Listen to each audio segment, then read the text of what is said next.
Welcome to the second edition of Leadership Lessons.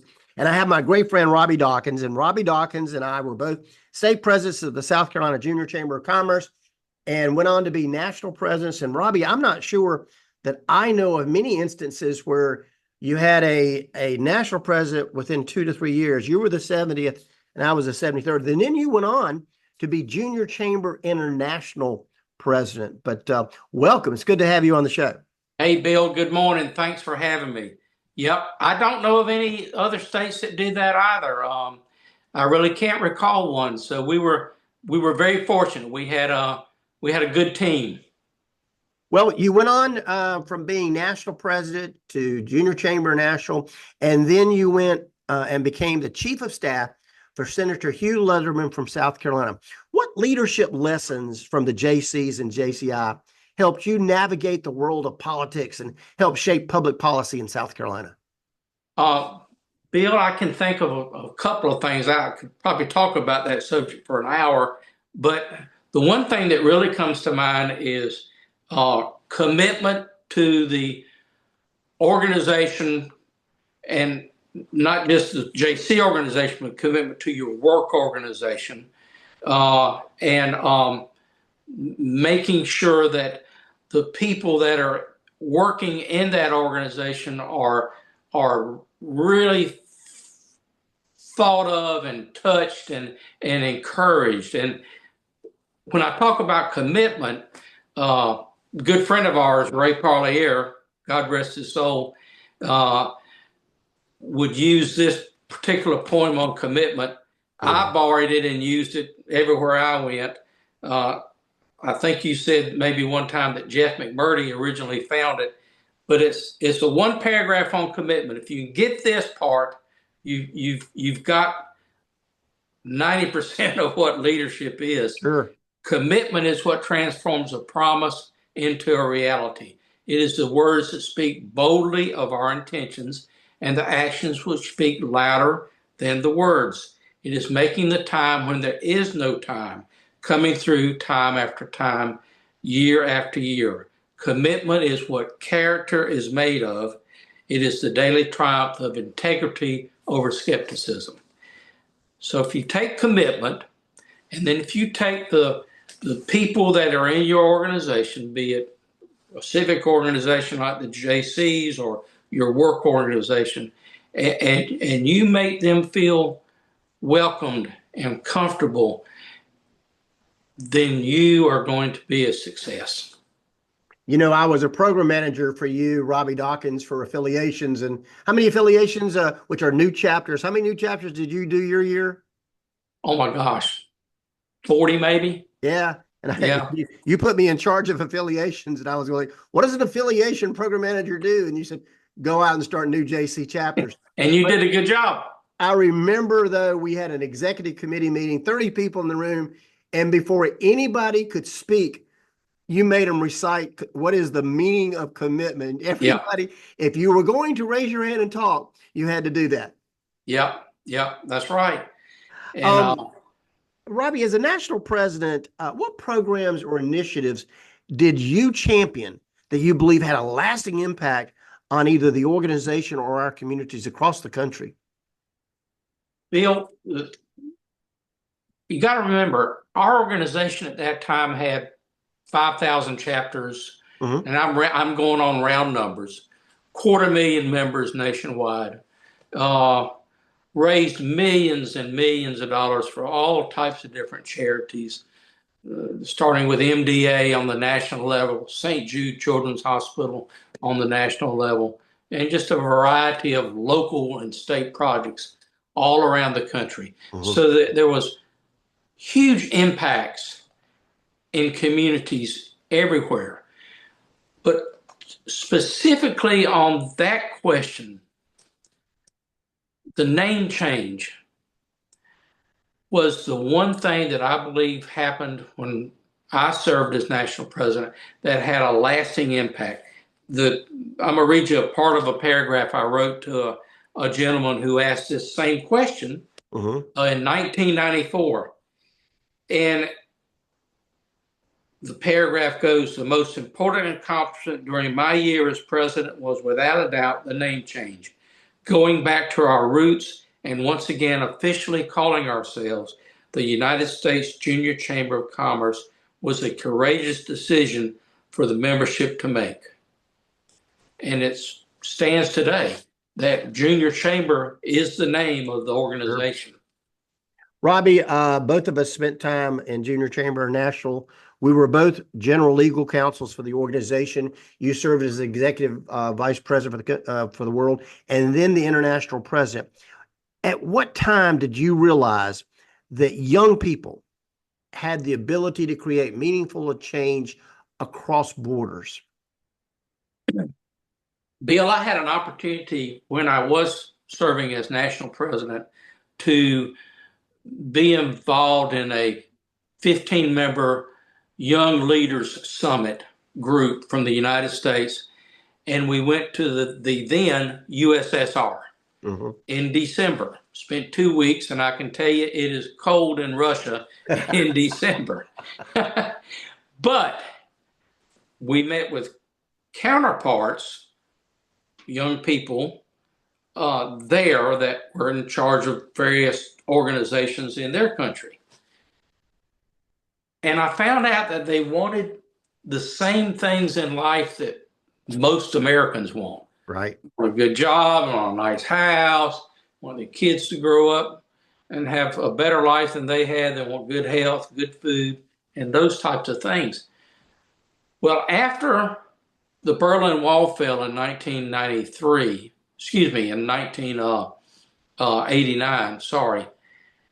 we were able to go in as an international organization and extend Jaycees and start chapters in the former Soviet bloc countries. We went into the USSR, we went into Latvia, Estonia, and started those. That is a major accomplishment for Junior Chamber International, but a major accomplishment for the young people that joined those organizations.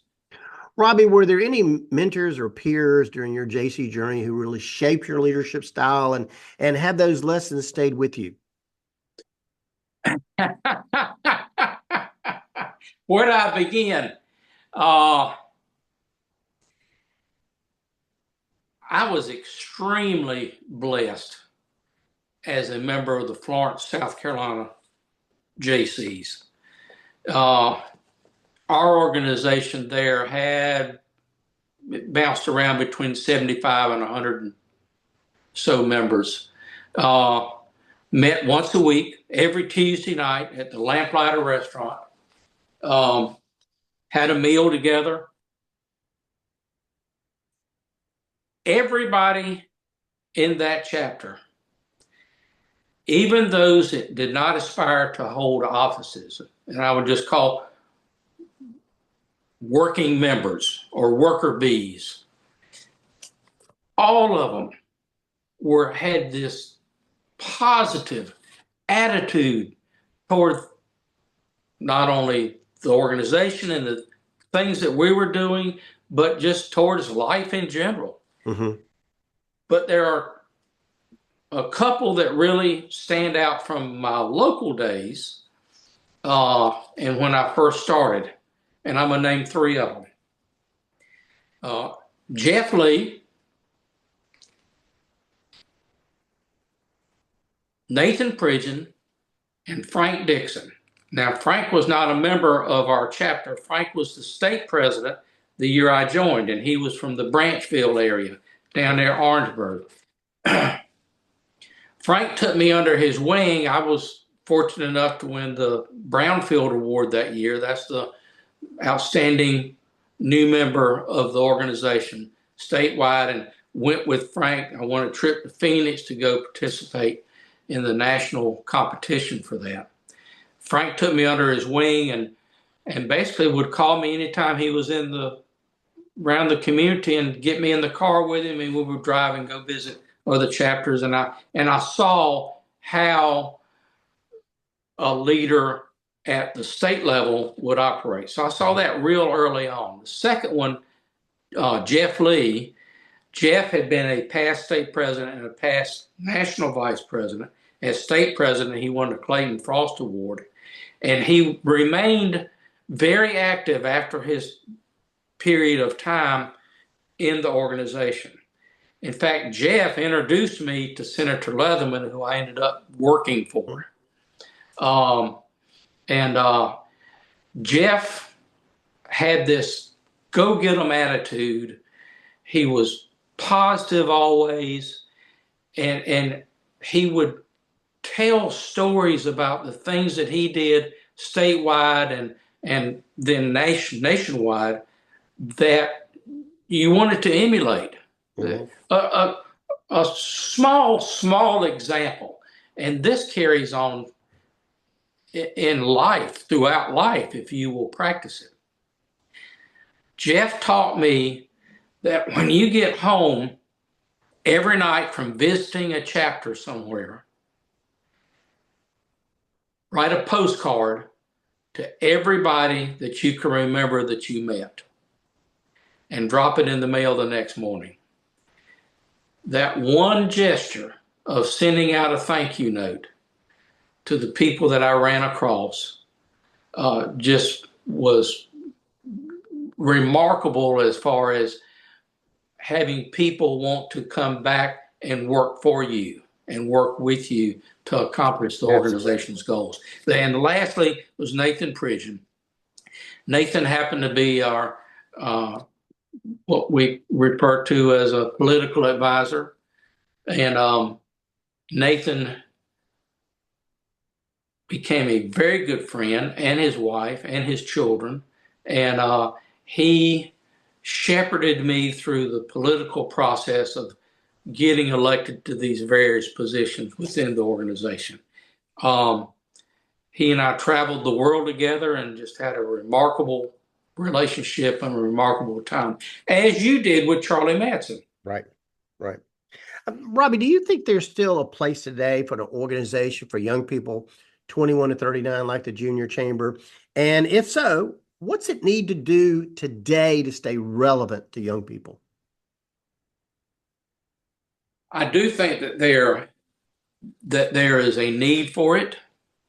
I think that it is that it can be relevant again nationwide, but it's going to take that commitment from the members to determine that they want to be that national organization that that will inspire thousands of people.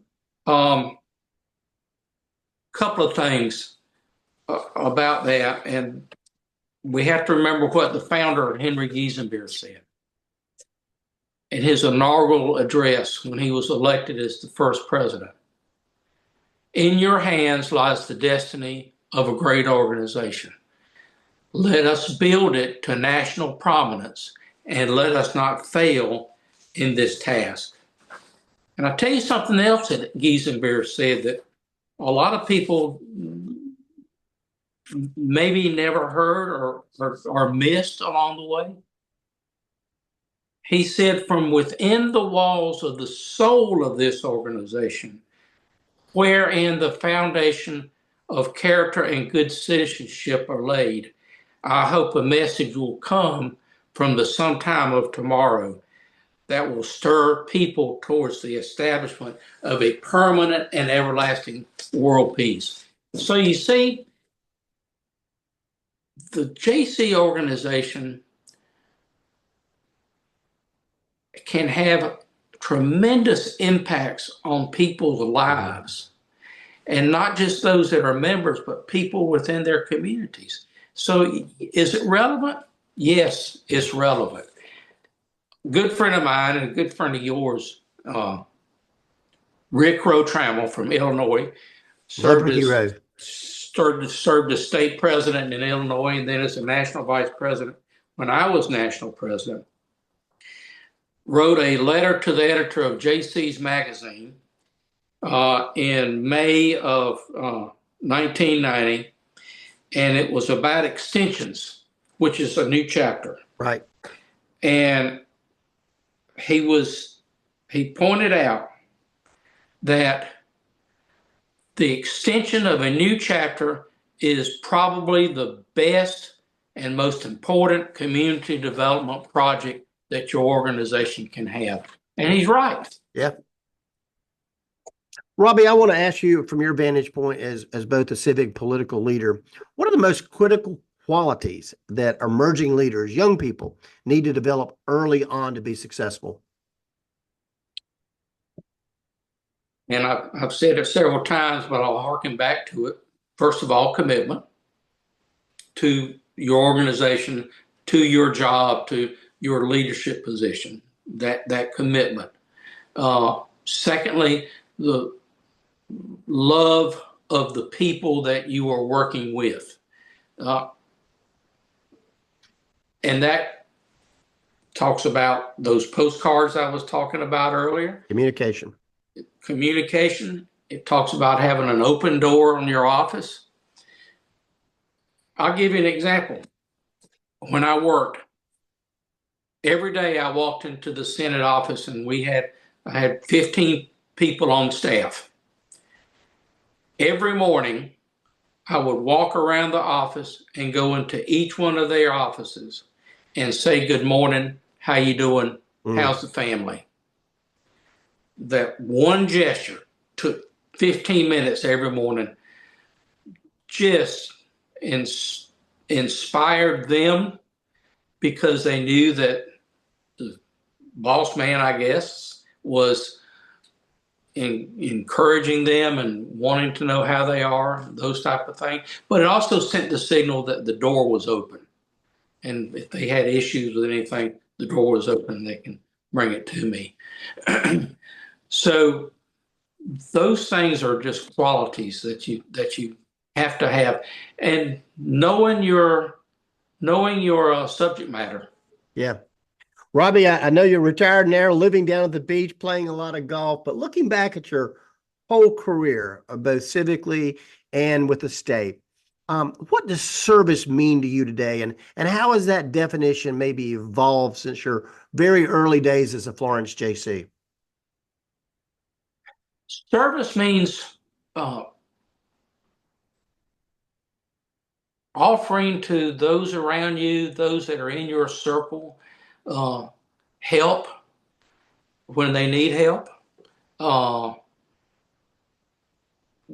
giving to your community time and effort to try to make it a better place. I'll give you an example from just the past 2 weeks. We're very involved in our church here, Faith Presbyterian in Myrtle Beach. And we have every year a fairly good-sized vacation Bible school for children. Now, we only have about 10 or 12 children that actually come to church. But in the community where the building's located, there are a lot of children that live, and they all get invited and they come to us. So this year we had 60-plus children come to VBS. Well, for 2 weeks prior to it and then during it, we served in making the building look like an Old West town. The theme was an Old West theme this year. And we built sets basically and made it look like an Old West town. And then every day during the week, show up and help mentor those children. So that's service. And it makes one feel good to serve, to be honest with you. 2 last questions. We're going to put this video out there on Facebook, and I have 5,000 friends. A lot of them are past Jaycees and people throughout the world that still I maintain relationships with. They're going to be watching this. What would you like to say to those people with whom you served as South Carolina, across this country, and throughout this world that are former junior chamber members? Well, first I'd say hello. I hope you're doing well. Secondly, if you have the opportunity to serve, please do so. If you have the opportunity to help the JC organization become relevant again and to grow and prosper, please do so. And lastly, don't forget the first line of the JC Creed. For those people who are watching this video that might be a young person, 21 to 39, that is listening to some of the advice you have, what would you like to say to them, recommend to them? What is their first step to get involved? Their first step to get involved would be to find a chapter that's near them. They could do that by going to the JCI USA website and look at the chapter list. If there's not a chapter near you, then contact the organization and ask how you could become a part of extending a new chapter. Like I said before, from the letter from Rick Road Travel, the greatest community service project would be to have chapters in every community that we can possibly have them in. And if you can't get it that way, go to your local Chamber of Commerce and ask them if they could help you put together an organization. You know, I remember as I was coming up in Jaycees and I looked at somebody like you, and I used to tease you and say, Lord, let me be a Robby Dawkins. And I learned a long time ago, you can't be somebody else. You can emulate and take certain pieces. And if I could dress and act and be as polished as Robby, if you could understand and under the knowledge and political insight of Gene Martin and Nathan Pridgeon and Charlie Madsen, if you had the love of the organization, the love of people, of Ray Parlier, if you take those things and put them together, you could really be an effective leader. I think you're right. I think you're right. And I think we all borrow from different folks that we come across in life. I know that I did. Many of the things that I've talked about this morning are things that I learned from other people. Right. And poems and things that I borrowed from other people. So I think you're exactly right with that. Robby, I want to thank you for spending time with us today, sharing some of your insight. I want to thank you for your service to Florence, South Carolina, our nation, the world, and for being a close friend. I mean, I've known you since the early 80s, and you've always been a mentor of mine and a great friend of mine and a tremendous community servant. Thank you for all that you've done. Thank you. Thanks, Ben. Bill, thank you for what you've done. Lake Norman is very blessed to have you as their chamber president. Have a great day, sir.